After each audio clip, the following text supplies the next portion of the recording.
Hello students, welcome to my channel. So student, जैसा कि आपके BA first year second semester में जो भी स्टूडेंट मेडिवल हिस्ट्री पढ़ रहे हैं तो उनके लिए आज का वीडियो बहुत ही ज़्यादा इम्पोर्टेंट एंड हेल्पफुल होने वाला है। और जैसा कि स्टूडेंट आप सभी लोगों के एग्जाम स्टार्ट हो गए हैं तो मैं लगातार सभी सेमेस्टर के हर एक सब्जेक्ट के इम्पोर्टेंट क्वेश्चन की वीडियोस अपलोड कर रही हूँ कि आपको अपनी तैयारी किस तरह से करनी चाहिए। तो देखिए, जो स्टूडेंट फर्स्ट ईयर के सेकेंड सेमेस्टर में हैं तो सेकेंड सेमेस्टर की एग्जाम भी होने वाले हैं और बहुत सी यूनिवर्सिटीज में हो भी रहे हैं। तो उनका मेडिवल हिस्ट्री का आज मैं पूरा 20 क्वेश्चन लेकर आई हूँ। जो उनके सिलेबस का 20 क्वेश्चन मैं लेकर आई हूँ, वो 20 क्वेश्चन अगर तैयार कर ले तो उनके मेडिवल हिस्ट्री की पूरी तैयारी 100% कंप्लीट हो जाएगी। फिर उनको कहीं और पढ़ने की जरूरत नहीं पड़ेगी, टेंशन लेने की जरूरत नहीं पड़ेगी। तो इसलिए स्टूडेंट चलिए स्टार्ट करते हैं आज का वीडियो और आज जान जाइए अपने मेडिवल हिस्ट्री के टोटल टॉप लेवल के 20 क्वेश्चंस जो आपके एग्जाम में आएंगे ही आएंगे और आप पूरे मार्क्स अपने मेडिवल हिस्ट्री में ले आएंगे। तो देखिए, पहला क्वेश्चन है, भारत पर महमूद गजनवी के आक्रमणों की विवेचना कीजिए। अब स्टूडेंट्स एक बात पर और ध्यान दीजिए, अब ये मत सोचिएगा कि 20 क्वेश्चंस जो आज मैम बताने वाली हैं हो सकता है इसमें से कुछ इम्पोर्टेंट ना हो। मैंने आपको पहले ही ये चीज कह के बता के क्लियर कर दी है कि आज ऐसे 20 क्वेश्चंस मैं आपको बताने वाली हूँ जो कि आपके सिलेबस का निचोड़ करके 20 क्वेश्चंस लेकर आई हूँ जो कि एग्जाम में आने के चांसेस पूरे होते हैं और आपके एग्जाम में पूछे भी जाएंगे।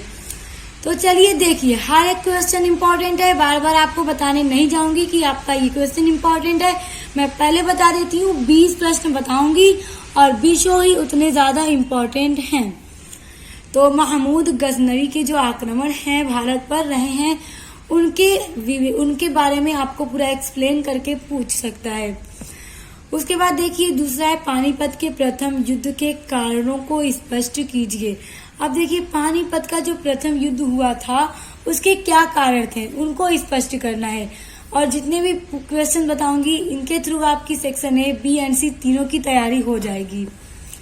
उसके बाद देखिए, तीसरा है, दीने इलाही धर्म पर टिप्पणी लिखिए। देखिए, दीने इलाही धर्म क्या था, किसने चलाया, किस शासन में इसको चलाया गया। तो देखिए, दीने इलाही धर्म के बारे में आपको ये सब पूरा अच्छे से एक्सप्लेन करके लिखना होगा। अब देखिए, चौथा क्वेश्चन टॉप लेवल का बहुत ही ज्यादा इम्पोर्टेंट क्वेश्चन है आपके एग्जाम के लिए। खिलजी वंश के पतन के कारण को स्पष्ट कीजिए। देखिए, जो खिलजी वंश था उसके पतन के यानी उसके खत्म होने के क्या क्या कारण थे, बहुत ही ज्यादा इम्पोर्टेंट क्वेश्चन है। उसके बाद देखिए, भारत में बाबर की सफलता के कारणों का परीक्षण कीजिए। देखिए, भारत में बाबर किस तरह से सफल हुए इनके बारे में आपको पूरा एक्सप्लेन करके लिखने के लिए पूछ सकता है। तो इसको भी जरूर तैयार कर लीजिएगा। जितने भी प्रश्न बता रही हूँ इग्नोर करने की जरूरत नहीं है, इग्नोर मत कीजिएगा।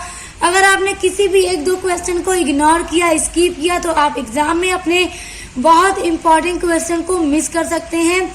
इसलिए हर एक वीडियो के हर एक क्वेश्चन को बहुत अच्छे से सुनिए और फिर उसको लर्न करके ही एग्जाम में जाइएगा। उसके बाद देखिए, छठा प्रश्न है, मुगल कालीन केंद्रीय प्रशासन का परीक्षण कीजिए। अब देखिए, मुगल काल जब चल रहा था तो उसमें जो केंद्रीय प्रशासन था उसके बारे में पूरा एक्सप्लेन करना है कि केंद्रीय प्रशासन किनका होता था, किनका प्रशासन चलता था। तो देखिए, मुगल टाइम में तो प्रशासन जो थे उस टाइम के बादशाहों का ही चलता था। उसके बाद देखिए, अगला है, मराठों के उदय के कारणों की संक्षिप्त विवेचना कीजिए। मराठों का उदय किस कारण हुआ था उसके बारे में पूछा जाएगा। मराठों से, मुगलों से, खिलजी वंश से, बाबर की सफलता, ये हर एक प्रश्न बेहद इम्पोर्टेंट है आपके एग्जाम की दृष्टि से। उसके बाद देखिए, 8वां प्रश्न है, मुगल कालीन में स्त्रियों की दशाओं की संक्षिप्त विवेचना कीजिए। अब देखिए, जब मुगल काल चल रहा था तो उस टाइम मुगल काल में जो स्त्रियां थी, जो महिलाएं थी, उनकी क्या कंडीशन थी, उनकी कंडीशन क्या थी उस टाइम। तो इसके बारे में पूरा एक्सप्लेन करके लिखना है कि औरतों की उस टाइम क्या कंडीशन थी मुगल काल में। देखिए, ये क्वेश्चन बहुत इंपॉर्टेंट है क्योंकि मुगल कालीन में जो स्त्रियों की दशा थी इसके ऊपर अक्सर क्वेश्चन एग्जाम में आ जाता है। उसके बाद देखिए अगला क्वेश्चन है, सूफीवाद के प्रमुख संत पर टिप्पणी लिखिए। सूफीवाद के प्रमुख संत जो थे उनके ऊपर आपको टिप्पणी लिखने के लिए कह सकता है। उसके बाद देखिए अगला क्वेश्चन है, भक्ति आंदोलन के कारण तथा भारतीय समाज पर इसके प्रभाव की विवेचना कीजिए। मोस्ट इम्पोर्टेंट टॉप लेवल का ये क्वेश्चन है, परीक्षा में पूछा ही पूछा जाएगा। और देखिए जो भी क्वेश्चन आज बता रही हूँ उससे आपको आपके वेरी शॉर्ट और लॉन्ग तीनों टाइप के क्वेश्चंस तैयार हो जाएंगे। उसके बाद देखिए अगला क्वेश्चन है, ये भी बहुत ज्यादा इम्पोर्टेंट है, तुर्कों के आक्रमण के समय भारत के सामाजिक, धार्मिक व राजनीतिक स्थिति का उल्लेख कीजिए। जब तुर्कों का आक्रमण हुआ था उस टाइम भारत के जो सामाजिक, धार्मिक व राजनीतिक स्थिति थी वो किस तरह की थी उसके बारे में उल्लेख करने के लिए कहा जा सकता है। और ये वाला टॉपिक आपका बहुत ज्यादा इम्पोर्टेंट है। उसके बाद देखिए मोहम्मद बिन तुगलक पर लेख लिखिए। अब मोहम्मद बिन तुगलक कौन थे, इनके बारे में जितनी भी चीजें हैं इनकी, उसके ऊपर आपको एक नोट लिखने के लिए कहा जा सकता है। और ध्यान दीजिए ये नोट आपसे लॉन्ग में भी कहा जा सकता है, वेरी शॉर्ट में भी कहा जा सकता है। तो अगर लॉन्ग में कहा जाएगा तो पूरा आपको इनके बारे में डिटेल से एक्सप्लेन करके 500 वर्ड्स में आंसर देना होगा। और अगर वेरी शॉर्ट में कह दे आपको बस 50 शब्दों में देना होगा तो 50 शब्दों में थोड़ा सा इनका जन्म कब हुआ, इन्होंने कब से कब तक शासन किया, ये सारी चीजें आप लोग एक्सप्लेन करके छोटे में लिखिएगा। और बड़े में जब कहेगा तो पूरा एक्सप्लेन कीजिएगा। उसके बाद देखिए बाबर के आक्रमण के समय उत्तर भारत की राजनीतिक दशा का वर्णन कीजिए।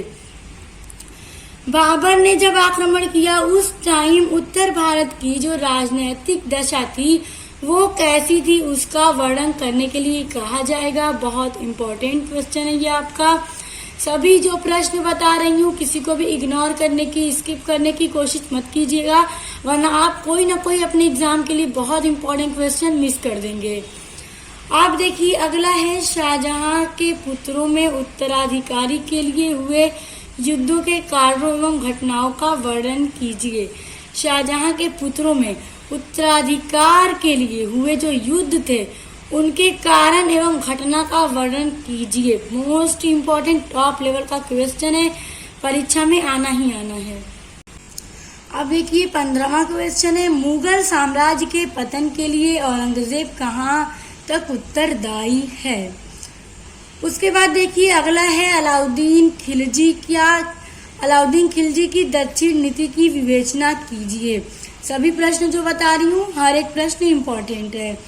उसके बाद देखिए अगला है, औरंगजेब की दक्षिण नीति के कारण एवं परिणाम की विवेचना कीजिए। औरंगजेब की जो दक्षिण की नीति थी उसके कारण एवं जो परिणाम उससे हुए वो सब क्या है उनके बारे में आपसे पूछा जाएगा। और हर एक प्रश्न मोस्ट इम्पोर्टेंट है, कहीं से भी आपके प्रश्न उठाकर आपके क्वेश्चन पेपर में दे दिए जाएंगे, इसलिए हर एक प्रश्न को अच्छे से तैयार करके ही एग्जाम में जाइएगा। अगला है, अकबर की राजपूत नीति का आलोचनात्मक परीक्षण कीजिए। अकबर की राजपूत नीति जो है उसके आलोचनात्मक परीक्षण कीजिए यानी एक्सप्लेन करके लिखिए। अगला देखिए, शिवाजी के नेतृत्व में मराठों के उत्कर्ष को रेखांकित कीजिए। शिवाजी के नेतृत्व में मराठों के उत्कर्ष को रेखांकित कीजिए। और देखिए इसमें सभी हर एक शासन से रिलेटेड ये क्वेश्चन है, मुगलों से शिवाजी, मराठों, अलाउद्दीन खिलजी, तुगलक, हुमायूं, ये मतलब कि सारे क्वेश्चन जो हैं बहुत ज्यादा इम्पोर्टेंट हैं। मैं बार बार आपको हर एक क्वेश्चन पे बताती चल रही हूँ कि इम्पोर्टेंट है, ताकि आपको ये लगे कि हाँ हमारा क्वेश्चन क्या है, इम्पोर्टेंट है और आपके परीक्षा में आएगा ही आएगा और आप इसको तैयार करके ही एग्जाम में जाइएगा। अगला क्वेश्चन देखिए, हुमायूं के राज्याभिषेक के समय की कठिनाइयों की विवेचना कीजिए। हुमायूं के जो राज्याभिषेक उस समय क्या क्या कठिनाई थी उन सब का एक्सप्लेन करके लिखिए। स्टूडेंट्स मैंने टोटल आपको 20 प्रश्न बताए। इन 20 प्रश्नों से आपके पेपर के जो अति लघु हैं, दीर्घ हैं, तीनों टाइप के क्वेश्चन यानी खंड अ, ब, स सब तैयार हो जाएंगे। इसलिए जितने भी 20 प्रश्न बताए हैं पूरे को तैयार कर लीजिए। जो भी स्टूडेंट अभी तक कंफ्यूज थे कहाँ से पढ़ाई करना स्टार्ट करें, इतना ज्यादा हमारे सिलेबस में है, तो प्रश्न जितने अभी बताई मैंने आपको 20 क्वेश्चंस बता दिए। हर एक क्वेश्चन इंपॉर्टेंट है, आपके सिलेबस का क्वेश्चन है। हर एक क्वेश्चन को तैयार के लिए परेशान मत होइए। इतने क्वेश्चन आप तैयार कर लेंगे तो आपको एग्जाम में कोई भी फेल नहीं कर पाएगा, आप बहुत ही अच्छे मार्क्स से पास हो जाएंगे। तो उम्मीद करती हूँ वीडियो हेल्पफुल लगा होगा। हेल्पफुल लगा है तो वीडियो को लाइक, कमेंट, शेयर करके चैनल को सब्सक्राइब करके बेल आइकन को प्रेस कर लीजिए, क्योंकि मेरे चैनल पर आपको अपने बीए से रिलेटेड हर एक सेमेस्टर के सिलेबस, सब्जेक्ट, यूनिट वाइज हर एक चीज मिलेगी। साथ ही साथ अपने हर सब्जेक्ट के इम्पोर्टेंट क्वेश्चन की वीडियोस, मॉडल पेपर की वीडियोस मेरे चैनल पर आपको पढ़ने के लिए मिलेंगी। तो अब मिलते हैं नेक्स्ट वीडियो के साथ।